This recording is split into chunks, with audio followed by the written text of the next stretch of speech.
We all buy stuff we don't need. That's nothing new. But in economics, there's a name for it when you do it on purpose to show people that you can.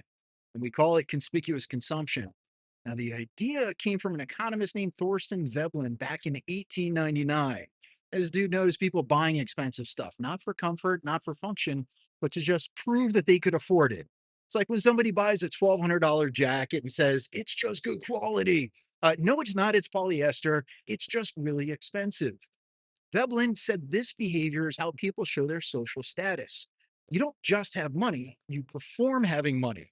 Our car, our clothes, our house, they're not just things, they're props. In the one man Broadway show called I'm Doing Fine and I'm going to show you.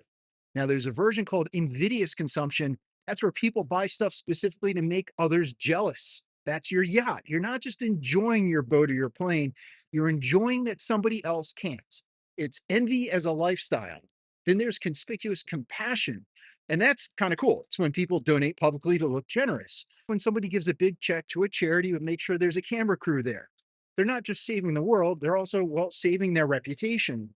The motivations behind all of this stuff get really weird. Some people do it for status or to feel important. Others do it because they're mad at society, what one writer called aggressive ostentation. Basically, I feel invisible. So here's a $90,000 truck, and I'm paying a giant car loan you can't see. It's rebellion with leather seats. And the US is really good at this stuff. Back in the 1950s, families started building houses way bigger than we needed. By 2000, homes were double the size of what a family actually used. You'd think more space would have made all of us a lot happier. Instead, we just fill it with more stuff. Bigger closets, more clothes, a 3-car garage, a 4-car garage. It's like trying to solve clutter by buying a secondhand house to store the first house. Now, when somebody says it's an investment, it's usually not. It's just going to be fancier debt. Conspicuous consumption itself isn't really about comfort, it's about communication. You're telling other people, look at all that I can afford, even if you really can't afford it. And social media has made all of this a lot worse. So now people can show off to everybody at one time. Luxury brands love this because it's free advertising and free insecurity. Someone's going to post their designer bag, and suddenly everyone else feels like their perfectly good bag is garbage. It is contagious economics. And when the economy's bad, people switch from flashy logos to quiet luxury. It's still $800, it just doesn't have a logo.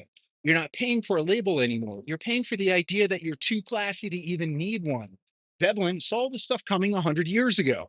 He said people would always find new ways to show off wealth through leisure or fashion or gadgets. We've just updated the tools that we do it with. It used to be horses and hats, and now it's Teslas and tech. Now, conspicuous consumption itself is the art of buying to be seen. It's not really about need, it's about narrative. And it's what happens when our self worth gets confused with our net worth. And honestly, if Thorsten Veblen was around today and saw Instagram, he'd probably just say, that's what I meant.